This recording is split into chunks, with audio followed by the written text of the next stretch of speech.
everybody and welcome back. I'm Dr. Vikram Maskar, knee and shoulder surgeon, घुटने और कंधे का विशेषज्ञ। और इस वीडियो में हम बात करेंगे जिम इंजरी का रिकवरी कितना होता है और कब आप वापस ज्वाइन कर सकते हो।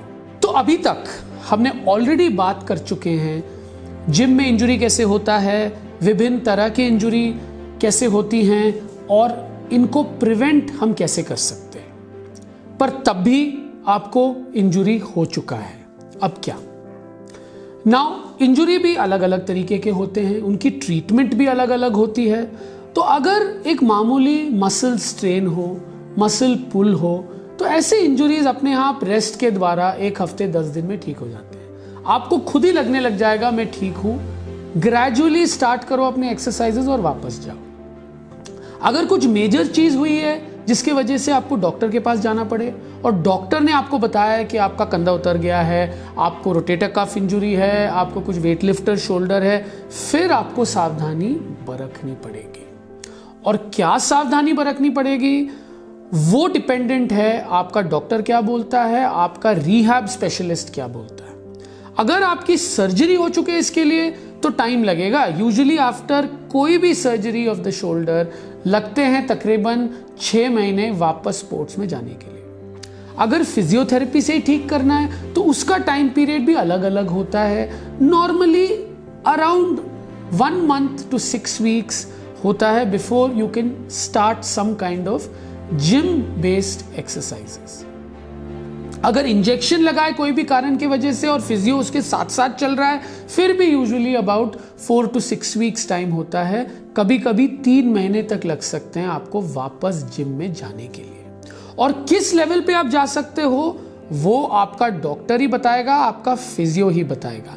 तो उनकी बात और उनसे बात करने से पहले पूरी तरीके से वापस मत जाइएगा। नाउ इंजरी तो आपका ठीक हो गया। नाउ क्या आप तैयार हो जिम जाने के लिए? क्या आप अपने कंधे पे भरोसा कर सकते हो कि नहीं?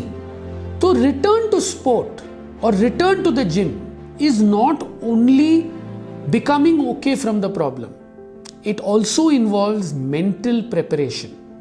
तो अगर आप एक प्रोफेशनल एथलीट हो, अगर आप एक वेट लिफ्टर हो जो वेट लिफ्टिंग के बाद शौकिया हो, तो इंपॉर्टेंट है कि आप मेंटली प्रिपेयर हो और आपका भरोसा हो कंधे के ऊपर। कैसे आप अपना मनोबल बढ़ा सकते हो? धीरे धीरे से start slow and go ahead. अगर आपके स्टेक्स बहुत हाई है, आप प्रोफेशनल स्पोर्ट्समैन हैं, तो कभी कभी आप एक स्पोर्ट्स साइकोलॉजिस्ट का भी हेल्प ले सकते हो वापस स्पोर्ट्स जाने के लिए। But remember, start slow and then go ahead. Build your confidence before you go full out in the gym. Now, how do you go back to the gym? How do you go back? Like, how do you decide कि आपको कितना exercise करना चाहिए, कैसे करना चाहिए? Remember, आपका बदन आपसे बात करेगा।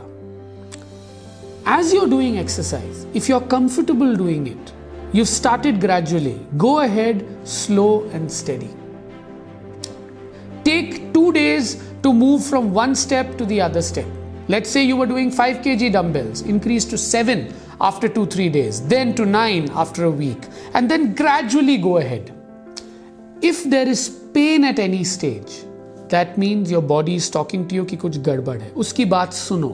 Be receptive to your pain, be receptive to your body. If you listen to your body, you won't have an injury.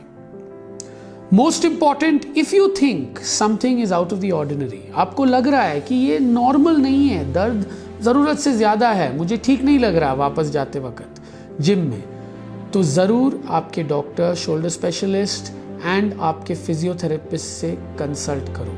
हो सकता है आपका कंधा अभी तक तैयार नहीं है वापस जाने के लिए। Remember, the proof of the pudding is always in eating it. That means you will never realize till the time you are in the gym. But when you're in the gym, when you're returning to sport, be receptive to your body. I hope you've enjoyed this video.